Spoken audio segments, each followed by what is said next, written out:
Awesome. Hi, I'm Cody. Dan. Hi, Dan. Nice to meet you. So First things first, I have to tell you these are being recorded. that's fine. Okay, how can I help? I was hit by an 18-wheeler in 2019. Okay. Kind of messed up my back. Obviously, I was hit in LaGrange. I called a law firm, and the settlement was like horrible. It was like really low. It was a horrible accident, and it was like a $3,900 settlement for an 18-wheeler wreck, which is I talked to people, and they were like, "That's," and I was like 22 at the time. Is that like malpractice? So no. So it's not going to be malpractice because you had to approve the settlement. They didn't settle it without your permission. Right. Like, so you before they settled that case, they spoke to you and you consented to it. So it's not malpractice because you agreed to it, right? My question would be this: when you say $3,900 that you kept, or $3,900 total? $3,900 that I got. Yeah. Okay. So I think it was like I got like 40% or something, or 60% of it. But what you have to understand about this is it's not designed to make you rich. It's not designed to be profitable. It's designed to make you whole and to cover your expenses. That's the purpose of like when there's an accident or an injury, right? The purpose of litigation. So you probably got $30,000, but 25,000 of that or 20,000 of that went to go pay your doctors. Right. But there's a pain and suffering because my back is like messed up, like it is, and I don't think they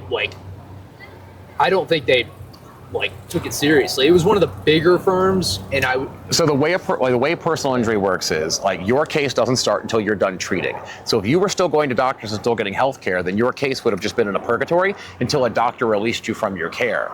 If your doctor released you from the care and they're like, listen, there's nothing more that we can do for you, we're not giving you a medical benefit, then the doctors determine that you're no longer injured at that point, right? Interesting. Yeah, like we have to, like, you have to present an argument to a jury, and you can't just say I'm hurt. Right. You have to have proof you're hurt. The doctor's the proof that you're hurt. So if you go to a doctor and you treat for like 6 months, great, that's fine. But if you treat for, someone who treats for 9 months has a larger settlement than someone that treats for 9 days, right? Yeah. The way that juries kind of factor and the way that health insurance companies evaluate, unless you're missing a leg, right, a limb, the amount of your medical bills is kind of equated to the amount of your injuries. So someone with $100,000 in medical bills is much more hurt than someone that has $10,000 in medical bills. Okay. It's always going to be based off the amount of your medical bills. Yeah. If you were still hurt and you still needed treatment, then you should have kept going to get treatment. And if that doctor wouldn't treat you, like they did not tell me that. That's okay, but I mean this in the nicest way, right? Yeah. Lawyer, not doctor. Right? Lawyers are not in charge of your health care. It's not their job to tell you to go to a doctor. In fact, ethically, they can't. Yeah. I can't, if you're hiring me to do like a personal injury case for you, right? I get paid a percentage of how much money your case settles for. Right. The number one factor in the amount of your settlement is the amount of your medical bills. Yeah. So if I'm seen as influencing or driving your medical treatment, of course, I want you to go to a doctor and get as much, go get 6 MRIs, go get 25, injections, get $70,000 in medical bills, and then we use that to get $100,000 from the insurance company, and then I take 40% of that, right? So attorneys aren't healthcare providers. It's not their job to find you healthcare. If you're hurt or you're injured, you go to a doctor. And if you don't like what that doctor has to say, this is not like, you're not an idiot. You know that there are other doctors. Like, you can go anywhere you want to. Right. So I don't want to put the blame on you, but if you were still hurt and you were still injured and that doctor wasn't helping you, you could have or should have gone to a different doctor and sought additional care somewhere else, or got a second opinion. Yeah. Right? The problem. But you didn't have to accept a settlement. You always have the chance to say, I don't like it. And you also don't have to stick with your attorney. If you have an attorney and you don't like that attorney, you can fire them. I was young as shit, didn't know. But one more thing. Last question. So the guy that hit me was an 18-wheeler. He took off afterwards. Okay. Hit me and darted on the other side of the interstate, lost all his car. It was crazy. Is there not, there's a like a, what do you call it? I know there's some kind of clause that's like mental, like a catastrophic, I don't know what it's called, but it's like devastating. Oh shit. Sorry.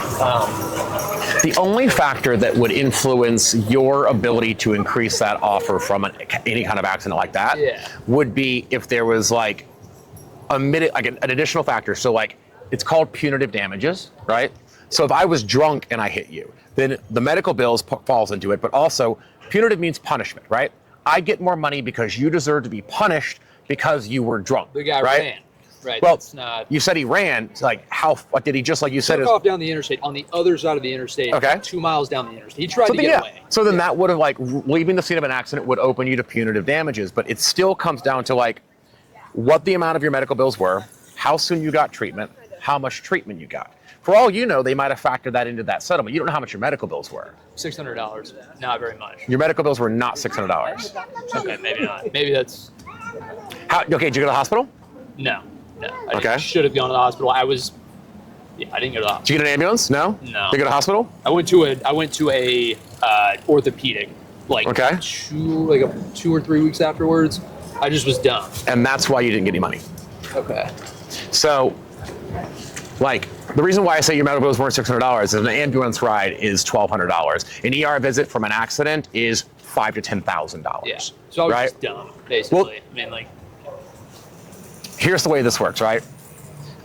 If you don't go to the you have to prove your injury. So if you're claiming I hurt you, right? Mm-hmm. The accident is in dispute, but whether I injured you is, right? So you got to prove that I caused that injury. If you go to the doctor 3 or 4 weeks after the accident, I get to tell the jury that, well, he could have fell down the stairs, fell off his scooter, playing football. How do you prove the injury came from the car crash? Plus, I'm only responsible for mitigating the injuries I caused to you, not additional injuries you caused to yourself for your failure to treat. Yeah.